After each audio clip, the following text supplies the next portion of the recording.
Okay, dear students, welcome back. We have been doing this HRP process, and I think we have done the first 2 points, that is environment, the environment, the political, the social, the economical, and all other environmental constraints under which a business is supposed to function, our organization is supposed to function. So these constraints are always affecting the human resource planning, right? This thing we have already done in the last lecture. And HRP process being continued in the organization objectives and policies. So this is this wala point, organization objectives and policies. Of course, what are the objectives? जिस उद्देश्य के लिए हमने organisation बनाया है, उस उद्देश्य की ऑर्गेनाइजेशन के ऑब्जेक्टिव्स को अचीव करने के लिए the human resource planning has to be done, right? It can be in under, आगे जाके ये हम फर्दर डिस्कस भी करेंगे, under it can be under short term policy plans और for a long term, for long-term plans as well. So HR plan needs to be based on organization objective. जिस उद्देश्य के लिए हमने ऑर्गेनाइजेशन खड़ा किया है, हमारी ह्यूमन रिसोर्स प्लानिंग उसी के अकॉर्डिंगली होगी, क्योंकि द लेवल ऑफ ऑपरेशन, ठीक है, it will be part of our objective. अब मान लीजिए कोई एक ऑर्गेनाइजेशन है which is let's say it's a construction industry, जहाँ हजारों लोग काम कर रहे हैं, तो लेवल ऑफ ऑपरेशन बहुत लार्ज है, वहाँ human resource planning different type की होगी. मान लीजिए हम एक स्टेशनरी मैन्युफैक्चरिंग की फैक्ट्री हमने बनाई है, पेन पेंसिल और इस तरह की चीज़ें. डू यू थिंक हमें हजारों लोगों की ज़रूरत होगी? नहीं. सो HRP जो हमारा ऑब्जेक्टिव है, ऑर्गेनाइजेशनल ऑब्जेक्टिव यानी बिजनेस ऑब्जेक्टिव जो हमारा है, उस पर निर्भर करेगा, right? Then specific requirements in terms of number and characteristic of the employee. Characteristic के मतलब technical, non technical, trained, untrained, semi trained, ठीक है, हाईली स्किल्ड, ये सारी चीज़ें डिपेंड करती है नेचर ऑफ द इंडस्ट्री और द ऑर्गेनाइजेशन. ऑर्गेनाइजेशन किस प्रकार का है उस पर, whether it is labour intensive, whether it is technologically driven, किस तरह की ऑर्गेनाइजेशन है. This is a pre determining factor so for human resource planning is concern. तो specific requirement in terms of number, 50 चाहिए, 500 चाहिए, 5000 चाहिए, ये ऑर्गेनाइजेशन के ऑब्जेक्टिव्स कितनी लार्ज स्केल में चलेगी या कम लोअर स्केल में चलेगी, इस बात पर निर्भर करेगा. कैरेक्टरिस्टिक क्या होंगे, यानी कि किस प्रकार की ऑर्गेनाइजेशन होगी, किस प्रकार के लोगों की ज़रूरत होगी. It must be derive from the objectives of the organisation. So objective of the organisation is a pre determining factor, क्योंकि वहीं से एक ऑर्गेनाइजेशन की शुरुआत होती है. Now coming to this one, ये वाला पॉइंट है, इसको हमें भूलना नहीं. HR need forecasting and HR supply forecasting. तो हमें पहले डिमांड, इसको HR डिमांड फोरकास्टिंग भी बोलते हैं, नीड फोरकास्टिंग को, ठीक है. So we will come down to this. तो इसके पॉइंट्स हैं: HR need forecast, the process of estimating the future quantity and quality of the people required. It simply states in, we are talking here in numbers, 20, 50, 100, कितने की जरूरत है. तो demand forecasting is always related to your future and a quick estimation of the quantity, that is in terms of number, किस level पे कितने लोगों की आवश्यकता है. इस पे हम पहले से एक डिमांड फोरकास्ट करते हैं कि 6 महीने बाद हम ये चीजें करने जा रहे हैं. So now we need these extra many people. How we are going to do that? So it will become a part of your demand forecast. In future, this is the number of people or quantity required by us. And the quality, quality का मतलब है what kind of, जिसे बोलते हैं what kind of education, what kind of qualification, what kind of skill level, that will determine the quality of the people required. So वो भी not only the number but also the skill level and the ability of the people, that is also required to be ascertain in demand forecast, right? कितने लोगों की जरूरत है और किस प्रकार के लोगों की जरूरत है, किन किन क्वालिटीज के साथ, किन किन एबिलिटीज के साथ, किन किन स्किल्स के साथ, ये तमाम चीजें आएंगी, ठीक. दूसरा है the basis of forecast will be annual budget and long term corporate plans. मान लीजिए एक ऑर्गेनाइजेशन का लॉन्ग टर्म प्लान है कि हम 5 साल में इस लेवल ऑफ ऑपरेशन, यानी कि हमारा टर्नओवर इतना होना चाहिए 5 साल, वो एक लॉन्ग टर्म हो. उसके अंदर हमने 1 साल का, लेट्स से 1 साल का बजट पूरा बनाया. ये लॉन्ग टर्म प्लान तो हमारा 5 साल का है फ्यूचर का, बट वहां तक पहुंचने के लिए हमें उसको टुकड़ों में बांटना पड़ेगा. First year, second year, third year, fourth year, fifth year, let's say.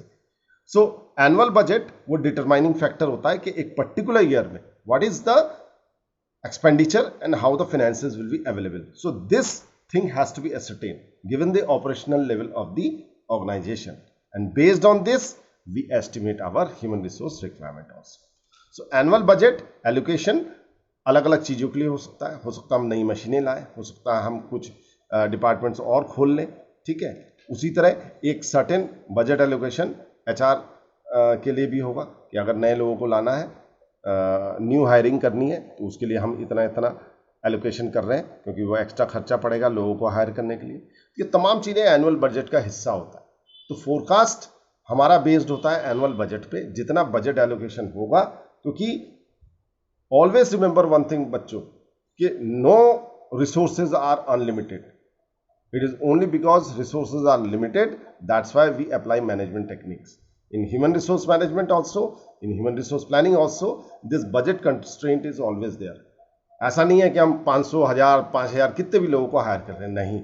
It will B A part, your HR plan will be A part of your annual budget, कि भाई ठीक है मैक्सिमम आप 40 जनों को हायर करेंगे इस साल, that's it. So we have to go move according to the annual budget. I think the point is clear. Now demand forecasting must cover several factors like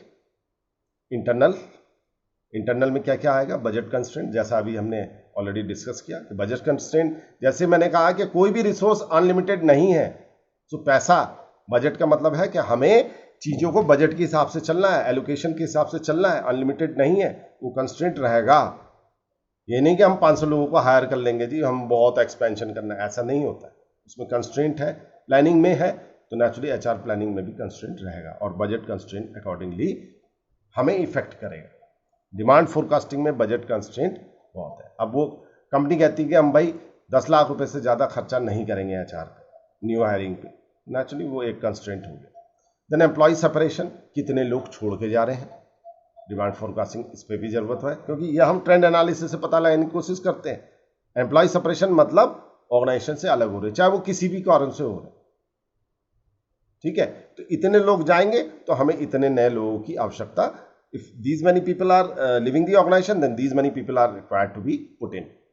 So this thing, this demand forecasting definitely depends upon employee level of employee separation. Turnover ratio भी बोलते हैं, कितने लोग आ रहे हैं, कितने लोग जा रहे हैं, उसका भी हम एस्टिमेशन कर सकते हैं। Accordingly we can plan for our human resources. Then production level घटेगा, बढ़ेगा अगले 6 महीने में, साल भर में। नेचुरली हायरिंग ज़्यादा करनी पड़ेगी या लोगों को सेपरेट करना पड़ेगा फ्रॉम दी ऑर्गेनाइजेशन, रिट्रेंच करना पड़ेगा, ले ऑफ करना पड़ेगा। ये तमाम चीज़ें नेचुरली हमारी डिमांड फोरकास्टिंग का हिस्सा बनेगी। सो दीज आर ऑल, ये जो 3 इंपॉर्टेंट फैक्टर है, budget constraint, employ separation, production level etcetera, ये हमारे इंटरनल कंस्ट्रेंट्स हैं, यानी कि इंटरनल फैक्टर्स हैं जो कि डिमांड फोरकास्टिंग को इफेक्ट कर रहे हैं। देन कम्स योर एक्सटर्नल यानी कि outside the organisation, competition in the market, one of the biggest challenges. Accordingly we have to plan for our human resource. कई बार क्या होता है, हम लेटेस्ट टेक्नोलॉजी ले आए हमें, बट लेटेस्ट टेक्नोलॉजी को चलाने के लिए लोग नहीं है, we don't have the capable people in order to run those technologies, so naturally we need to hire from outside. So वो कहाँ से, वो ये चैलेंज कहाँ से आ रहा है, कॉम्पिटिटिव से आ रहा है कि भाई टेक्नोलॉजी बढ़ रही है, उनकी हाई टेक्नोलॉजी है, हम भी हाई एंड टेक्नोलॉजी लाना चाहते हैं, but we have to plan for our human resources accordingly. We need trained people, we need technologically sophisticated people in order to run our organization. So competition हो गया, laws हो गए, naturally इस पे हमारा वो नहीं है, इंडस्ट्रियल लॉज चेंज होते रहते हैं, उसका असर हमारी ह्यूमन मैन पावर प्लानिंग पे या ह्यूमन रिसोर्स प्लानिंग पे पड़ेगा। सरकार कानून बनाती है, लेवल लॉस पे असर पड़ता है, तो नेचुरली हमारी प्लानिंग पे भी असर, हमारी डिमांड फोरकास्टिंग पे जरूर असर पड़ेगा।